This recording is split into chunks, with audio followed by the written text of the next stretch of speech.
Homer's friends actually want to assassinate him? Mo! He's got a dark side. He hangs a dummy in the yard, then hides in the bushes, wanting to find out who's trying to harm him, but the first one to make a move is actually Mo. Bob was just about to go out and catch the culprit when Patty and Selma suddenly appeared and smashed the dummy's head off. Marge was still trying to explain to Bob when Willie delivered the fatal blow. Even the good-natured pastor joined the revenge squad. Once I kill you, everyone will think I'm the real Homer! None of this seems odd to you. Not long ago, Homer came to the sauna to sweat, but the room's temperature kept getting higher and higher. Homer wanted to leave, but found that the sauna room had been jammed with a wrench. Fortunately, Krusty the Clown opened the door just in time, so Homer didn't encounter any danger. To catch the mastermind, the Simpson family brought in the highly intelligent criminal Sideshow Bob. Ah!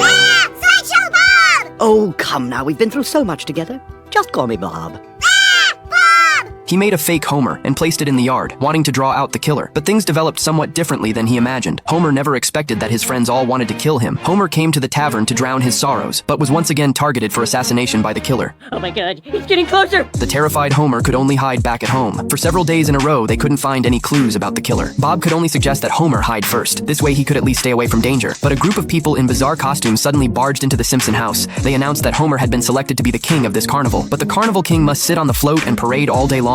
Bob advised Homer not to participate. The killer would definitely take the opportunity to assassinate him, but Homer decided to use this opportunity to draw out the killer. Soon it was Carnival Day. All the residents of Springfield poured into the streets. Homer told Bob not to worry. He had already arranged informants in the crowd. He would know about any movement in the crowd.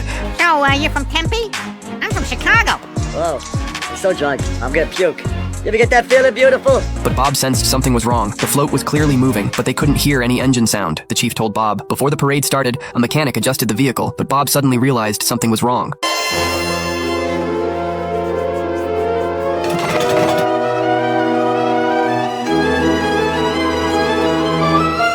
My God, that's it! Homer's insurance wouldn't take effect until 3 o'clock in the afternoon, but a terrible accident suddenly occurred at home.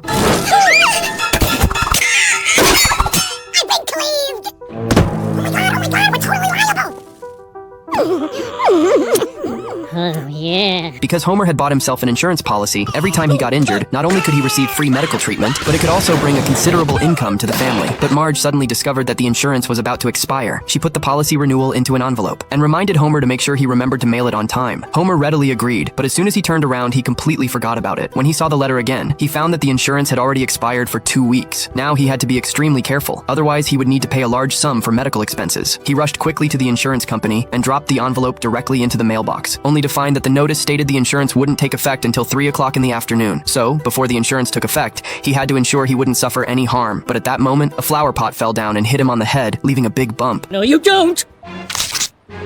Homer quickly hid back home and told Marge about the seriousness of the problem. Before the insurance took effect, there couldn't be any accidents or injuries in this house. Now there were less than 10 seconds left before the insurance took effect. Before he could even breathe a sigh of relief, the butter knife in Agnes's hand suddenly slipped. Homer hurried out to catch the knife, then turned around to find a woman's scarf about to get caught in the fan. Homer quickly flew out to cut the scarf, but the next moment, the scarf got caught in the ceiling fan.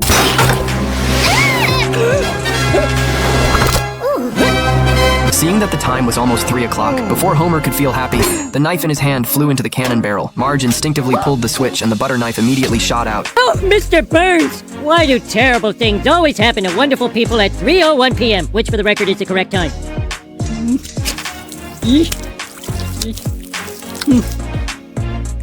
So, plans for the weekend? 5, 4, 3, 1. Homer's rocket still had many flaws, so he switched to a simpler design. It seemed Homer had no talent for rocket making whatsoever. Meanwhile, his neighbor Flanders' rocket had already launched successfully and even completed a precise recovery, which sparked Homer's competitive spirit. So he called up his college friends to help assemble a much more sophisticated rocket. Homer even found an astronaut for the mission. Art, where's America's newest hero? He's saying goodbye to his wife.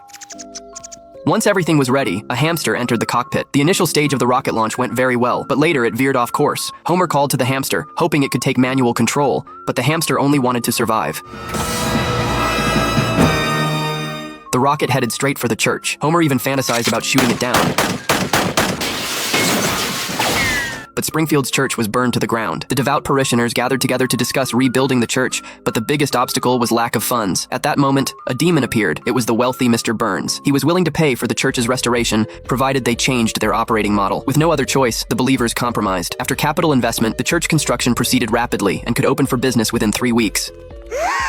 The church walls were covered with advertisements, and there were even paid side attractions.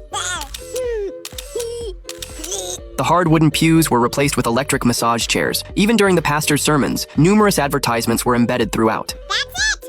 Lisa couldn't accept what the church had become and decided she would never return to this church again. When she got home, Lisa confessed to God that she simply didn't want faith to be commercialized. Marge was hiding nearby, eavesdropping, and she believed Lisa was the family member most likely to go to heaven. I still believe in God. I just think there's another path to him. Or her. Her? She's just kidding, Mr. Lord.